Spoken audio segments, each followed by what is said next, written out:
ክርስቲያን የማይዘፍነው ለምንድን ነው? ክርስቲያን ማለት የክርስቶስ ተከታይ ማለት ነው።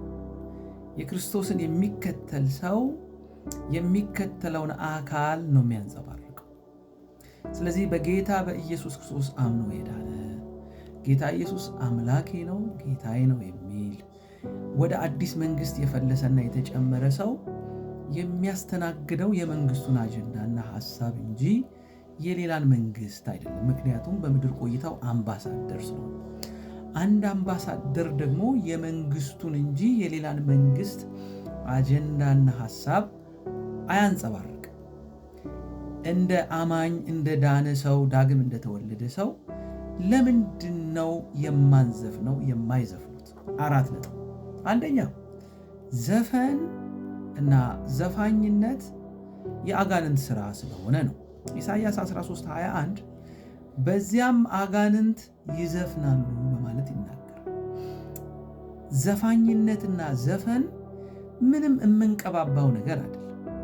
የሀገር ዘፈን የእንትን ዘፈን ብለን ጌታን አስቀብለን ጴንጤና ክርስቲያን የምናደርገው አማኝ የምናደርገው ሳይሆን በዚያ አጋንንት ይዘፍናሉ ይላልና አጋንንቶች ደግሞ ለራሳቸው ለአምላካቸው ነው ያንን መስዋዕት የሚያቀርቡትና ይህንን መስዋዕት በክርስቶስ አምኖ የዳነ ክርስቲያን ነኝ የሚል ሁላ ሊቀላቀለው ስለማይገባ ክርስቲያን አይዘፍንም፣ ከዘፈን ጋር አይተባበርም። አትዝፈኑ ወይም ደግሞ ዘፈን አትስሙ ወይም ደግሞ ከዘፈን ጋር አትተባበሩ ማለት የአጋንንትን ሥራ አትሱ ማለት ስለሆነ ክርስቲያን መጽሐፉም ስለማይፈቅድለት ዘፈንን አይዘፍንም፣ አይሰማም። ሁለተኛ ዘፋኝነት የሥጋ ሥራ ስለሆነ ነው። ይሄ የሥጋ ሥራ ደግሞ ከመንግሥተ ሰማይም ስለሚያጎድል ነው። ገላትያ 5:21 ላይ የሥጋ ሥራም የተገለጠ ነው፣ እርሱም ዝሙት፣ ርኩሰት፣ ስካር፣ ዘፋኝነት፣ እነዚህን የሚያደርጉ ሁሉ የእግዚአብሔርን መንግሥት አይወርሱም እያለ ይናገራል። እነዚህ ነገሮች ምንድናቸው? የሥጋ ሥራ ናቸው። ሥራ ከሆነ ደግሞ ደሞዝ አለው። ደሞዙ ደግሞ ሞት ነው። ሞትን የሚያመጣ ከእግዚአብሔር መንግሥት የሚያወርስ የሥጋ ሥራ ስለሆነ አማኝ አይዘፍን፣ ክርስቲያን ዘፈን ጋር ይተባበር። እንደው ለእንትን ብዬ ነው እንደዚህ አይነት መልእክትን ያለው ብሎ እንኳን ሊተባበር አይገባው። ቀይ መስመራችን ነው ማለት ነው። ገላትያ 5:16 ላይ በመንፈስ ተመላለሱ ብሎ የሥጋንም ምኞት ከቶ አትፈጽሙ ይላል። የሥጋ ምኞት የሥጋ ሥራ አንዱ ምንድነው ካላችሁ ዘፋኝነት ነው፣ መዝፈን ነው።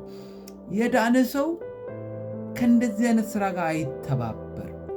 እኛ ክርስቲያኖች በክርስቶስ አምነን የዳንን ሰዎች መንፈሳውያንን እንጂ የሥጋ ሥራን እምንተገብርና እምናቀነቅን አይደለንም። ሦስተኛ በመጽሐፍ ቅዱስ ዘፈን የተከለከለ ስለሆነ ነው። አንደኛ ጴጥሮስ ምዕራፍ 4:3 እንደዚህ ይላል፣ በስካርና በዘፈን የተመላለሳችሁበት ያለፈውን ዘመን ይበቃል። በስካር ኤንድ በዘፈን ስካርና ዘፈንን በቃ ብሎ የከለከለው ስለሆነ አስምሮ የከለከለው ስለሆነ አማኝ በጌታ አምኖ የዳነ ሰው ከዘፈን ጋር አይተባበርም። ሮሜ 13:13 እንደዚህ ይላል፣ በቀን እንደምንሆን በአግባቡ እንመላለስ፣ በዘፈንና በስካር አይሁን። በቀን እንደምንሆን ማለት እንደ ዳንን ነፃ እንደወጣን እንደበራልን ወንጌል እንዳበራልን ሰዎች ልንመላለስ ይገባል። እንደ ዳነ ሰው ተመላለሱ። የዳነ ሰው ደግሞ እንዴት ነው የሚመላለሰው ከተባለ በዘፈንና በስካር ሊሆን አይገባም። ዘፈንን ቀባብተን አማኛ እናደርገው። ዘፈንን ጥቅስ ሰተነው ቸርች ውስጥ አናመጣውም። ይሄ የእንትን ነው ይሄ እንትን ነው ብለን ጌታን የምናስቀብለው ዘፈን የለም። ዘፈን ያጋንንት ነው። ዘፈን የሥጋ ሥራ ነው። ዘፈን በመጽሐፍ ቅዱስ ክልክል ነው።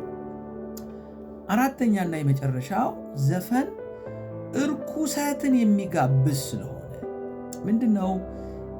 ፈረሱ ካለ ቀጥሎ የሚመጣው ጋሪ ነው አይደለ? ሁለተኛ ጴጥሮስ ምዕራፍ 2 ከ13-15 በቀን ሊዘፍኑ እንደ ተድላ ይቆጥሩታልና ነውረኞችና እርኩሳን ሆነው ከእናንተ ጋር ሲጋበዙ በፍቅር ግብዣ ይዘፍናሉና። አይገርምም?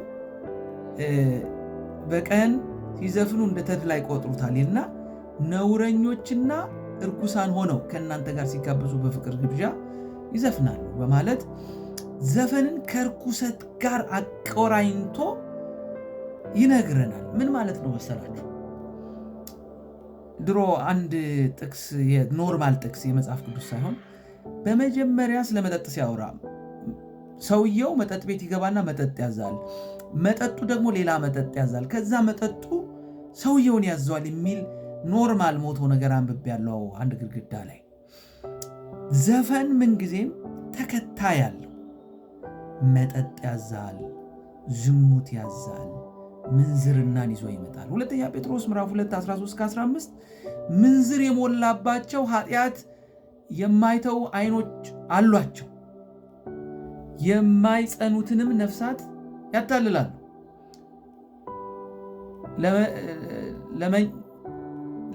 እያለ ይናገራል እና የተረገሙ ናቸው እያለ ይናገራል። እና ዘፈን ቀጥሎ የሚያስከትለው ነገር አለው። ምንዝርና፣ ኃጢአት፣ ዝሙት የሚባሉ ነገሮችን ያስከትላል። በእነዚህ ነጥቦች ምክንያት ክርስቲያኖች ዘፈን ሊሰሙ ከዘፈን ጋር ሊተባበሩ አይገባም። ከዚህ ነገር ሊርቁ ነው የሚገባው ብዬ አስባለሁ።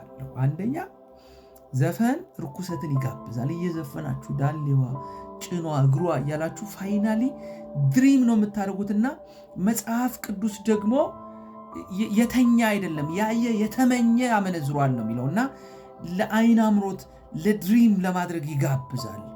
የተከለከለ ነው። ሁለተኛ መጽሐፍ ቅዱስ አውግዞታልና የተከለከለ ነው። ሶስተኛ የሥጋ ስራ ነውና የተከለከለ ነው። አራተኛ የአጋንንት ስራ ስለሆነ የተከለከለ ነውና ወደ ዘፈን አይናችሁን አታቅኑ፣ ጆሮአችሁን አታዘንብሉ። በመዝሙር እግዚአብሔር ማምለክ ይብዛልን።